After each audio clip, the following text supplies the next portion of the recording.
और यूपीएससी 2024 का रिजल्ट जारी हुआ। बिलासपुर की पूर्वा अग्रवाल ने इसमें बाजी मारी। वीएसटीवी पर पूर्वा अग्रवाल से खास बातचीत की गई। पूर्वा अग्रवाल ने 65वीं रैंक हासिल की है और 2023 में आईपीएस पूर्वा अग्रवाल को सीजी कैडर भी मिला था।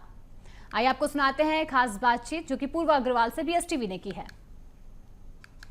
जारी कर दिया है और छत्तीसगढ़ की पूर्वा अग्रवाल ने 65वीं रैंक हासिल की है और इस रैंक से समझा जाए तो वो सीधे अब आईएएस बन चुकी है। और सीधे हम बातचीत करेंगे। सबसे पहले आपको बहुत बहुत शुभकामनाएं। और किस तरह से ये पूरा संघर्ष रहा, क्योंकि यूपीएससी क्रैक करने की खुशी तो आपको पहले ही मिल चुकी है जब आपने आईपीएस ज्वाइन किया, और अब जो है आईएएस के पोस्ट पर आप जा रही हैं। यूपीएससी आपने फिर से क्रैक किया है। जी, बहुत खुशी हो रही है कि जो मेरा और मेरे फैमिली की जो अभी तक जर्नी थी, हमारी जो मेहनत थी और जो इतना सपोर्ट किया मम्मी पापा दीदी ने, मेरे फ्रेंड्स ने, अभी मुझे ऐसा लग रहा है कि सबका सपना आज पूरा हो गया।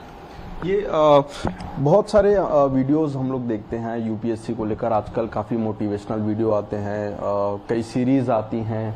कितना अफेक्टिव रहता है ये ऐसे एस्पिरेंट्स के लिए? आपको कितना अफेक्ट किया? मेरा ये मानना है कि जो एक्चुअल मोटिवेशन है वो इंसान के अंदर ही होती है, बट ज़रूर इन वीडियोस को देख के किसी मोमेंट पे जब हम बहुत डिमोटिवेटेड होते हैं तो इन जो वीडियोस है या जो सीरीज है उनसे डेफिनेटली कुछ लेवल तक हम मोटिवेट हो सकते हैं।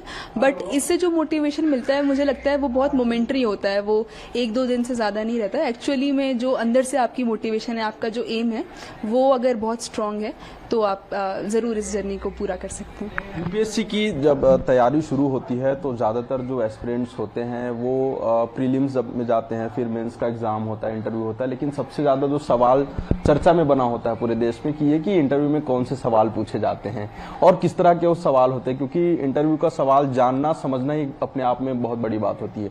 कौन कौन से सवाल आपसे पूछे गए? क्या उसमें छत्तीसगढ़ के सवाल थे? क्या कुछ?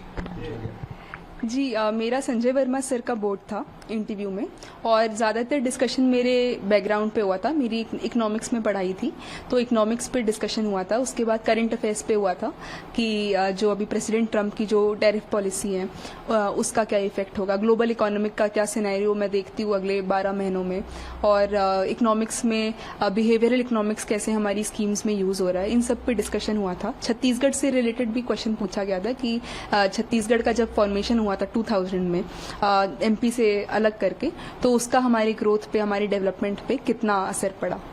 तो ये काफी अलग माहौल रहता होगा जब चैम्बर में जब एंट्री होती है और यूपीएससी की मतलब इंटरव्यू है, तो काफी भय भी रहता होगा कि क्या सवाल पूछा जाएगा। कैसे उस टाइम को लीड करना होता है, कैसे आपने किया?